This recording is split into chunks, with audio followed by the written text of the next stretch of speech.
Good morning, Shorter College. Good morning. Ooh, I like that. Good morning. I'm so excited to be here, and I want to thank President Green and Ms. Pumphrey. When they asked me to come, I said, of course, I was happy to do it. Chipped a tooth and had to call her this morning and say, I got to go into the dentist for an emergency, but I will be there. I guarantee it, because I'm happy to come here today and talk to y'all about health and wellness.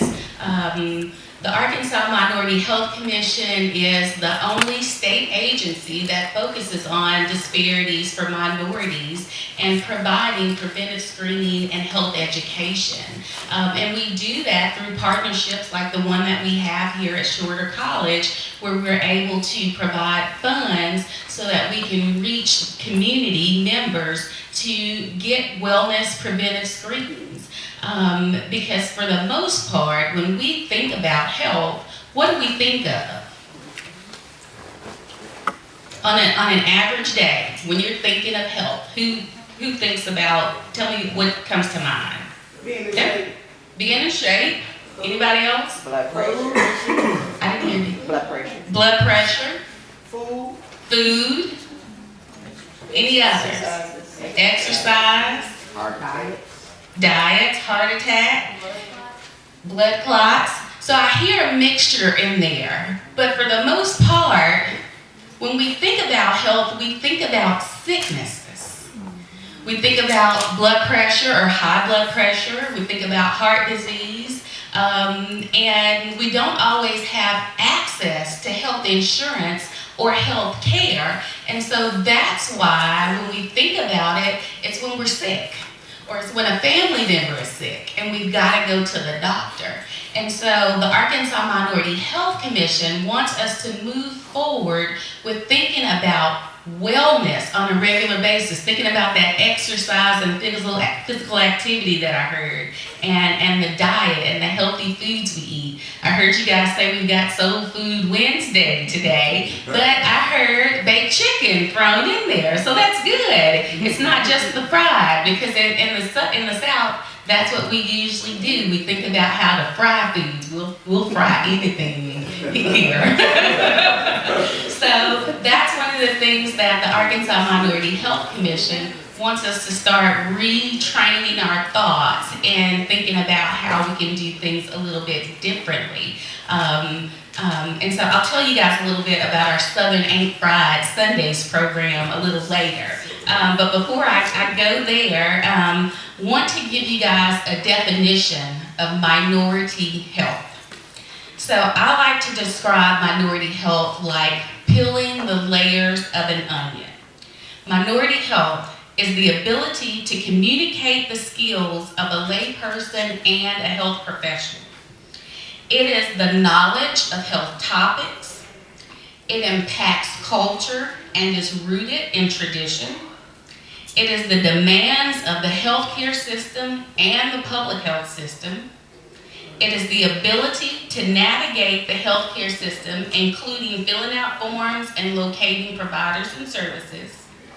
And it is the ability to share personal health information, including your health history, your family's health history, and it's engaging in self-care and chronic disease management, all the while understanding the probability and risk of disease. Now, who got that? That is a lot, exactly. And usually when we go to the doctor's office, that's what we get. We get a lot of jargon, a lot of long explanations about what it is that impacts us. And we usually walk away like some of you guys are now. You've got a question mark over your head and you're like, what did she say? But we don't stop and say, hold up, no one stopped me in the middle of while I was going on and said, wait a minute, go back, I didn't get that. And stop and say, take time to explain what it is you actually said. So here's what I told y'all in plain language. Minority Arkansans have to be able to understand health and what impacts health in order to access health and utilize it for their benefit. Now, didn't y'all get that? A lot better? We've got to be able to know what's affecting us and how it impacts us in the long term in order for us to begin to understand what we do on a day-to-day basis and what we may need to continue or what we might have to change. And so I'm going to give you guys some stories about how minority health impacts us at the individual level. One is a very personal story for me. It's about my aunt. So my mother had 2 sets of siblings because my grandmother married early, my grandfather died, and then married again. So I had aunts that were like 13, 8 years, and 5 years older than I am. So we all were raised more like siblings versus aunt-niece relationships.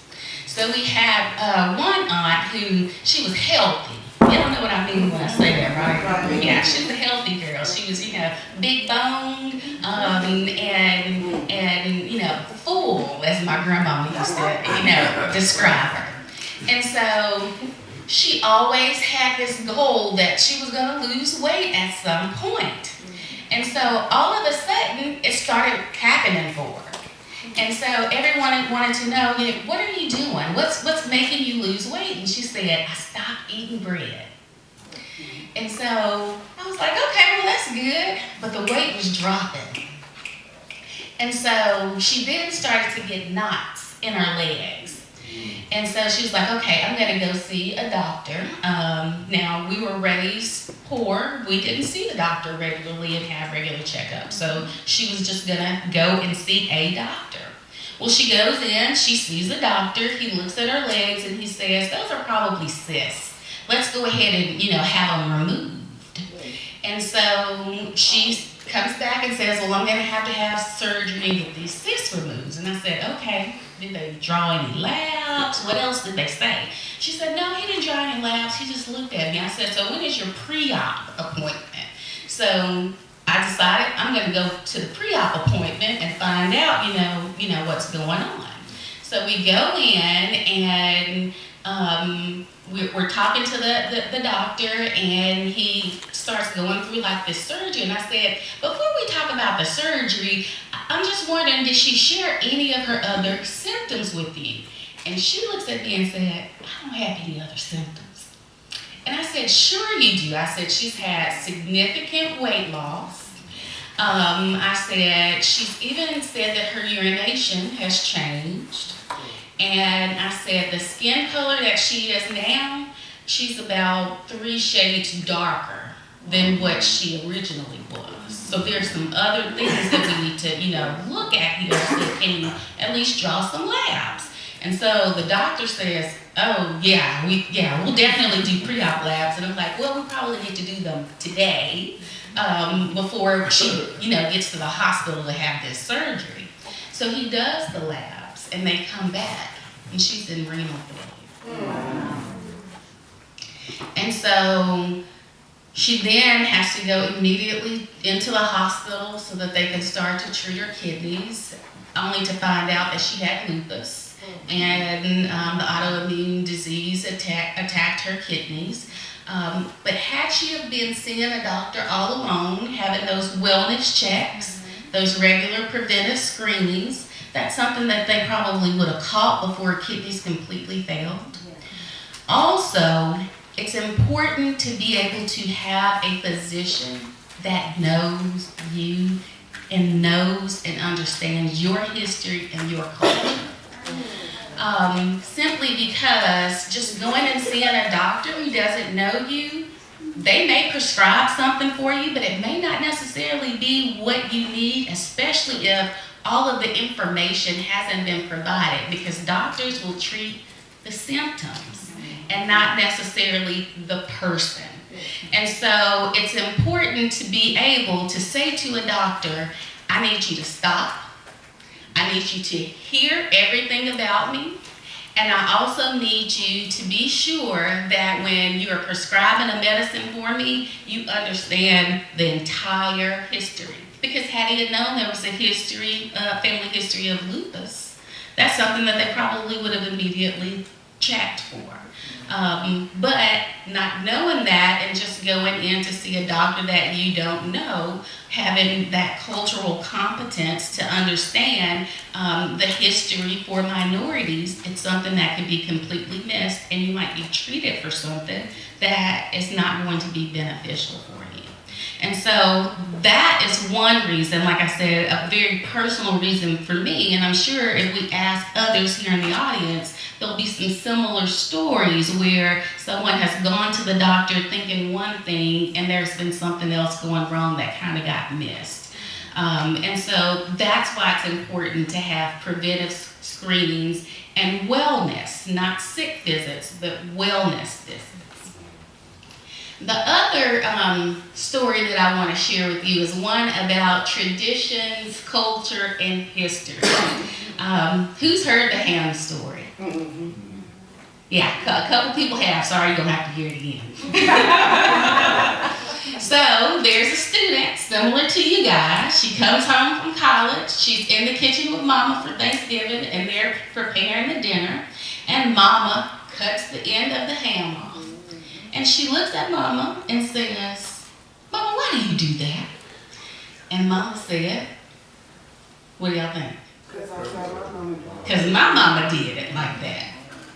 And so then the daughter goes to Grandma and says, "Well, Grandma, Mama does it because you do it. Why do you do it?"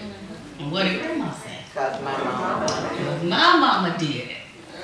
Now, she went to great-grandma. Luckily, great-grandma was still around, so she could ask somebody else. But what do y'all think great-grandma said? No, great-grandma actually knew. And great-grandma said, "I do it because I didn't have a pan big enough to cook the whole ham."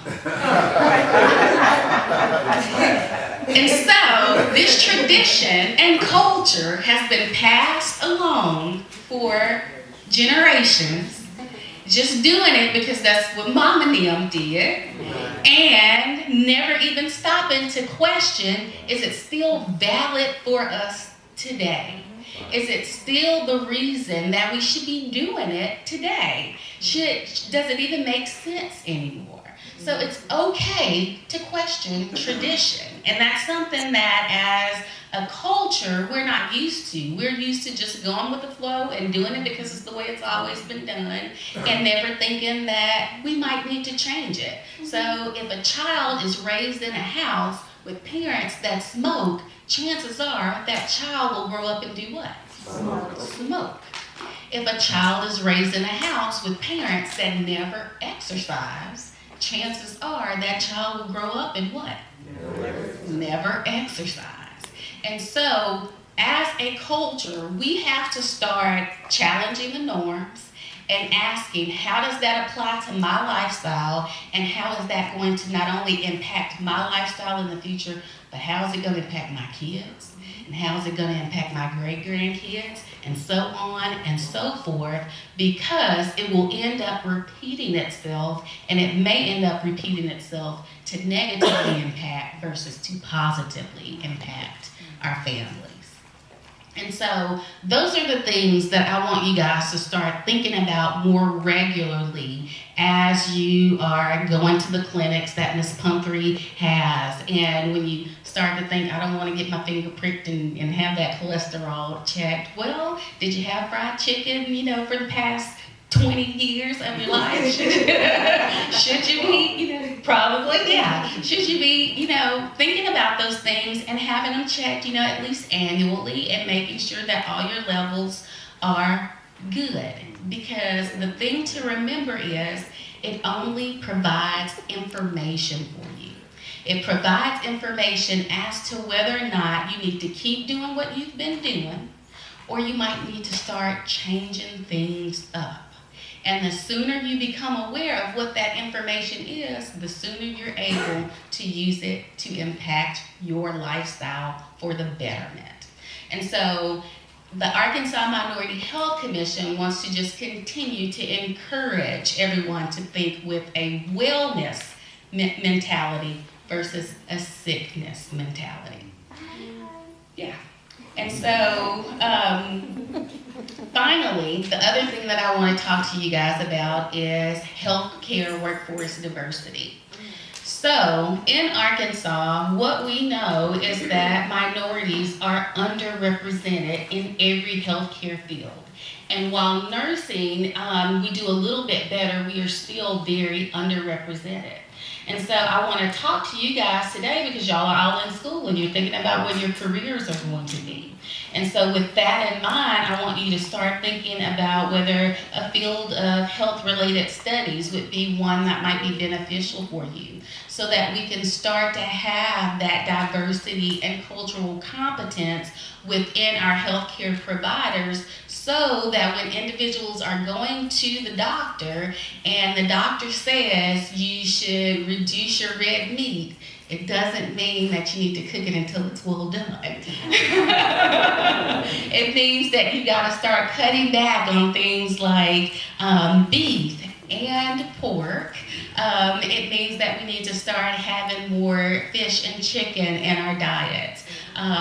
It also means that when someone goes to the doctor and they're listening and talking to the doctor, they're able to talk the same language. And not necessarily English to English. I mean, just understanding the lingo and being able to talk on a cultural level, which when we don't have diversity in our healthcare workforce, that's something that we lack when we go to the doctor. So with that in mind, the Arkansas Minority Health Commission wants to help support diversity in healthcare workforce, and therefore we are willing to offer scholarship funds for any individuals that are interested in health-related professions. Ms. Pumphrey has my information. If you guys are in a program or interested in going into a program of health-related studies, contact me so that we can help support those efforts through scholarship funds and making sure that we are doing our part to work to diversify our healthcare workforce.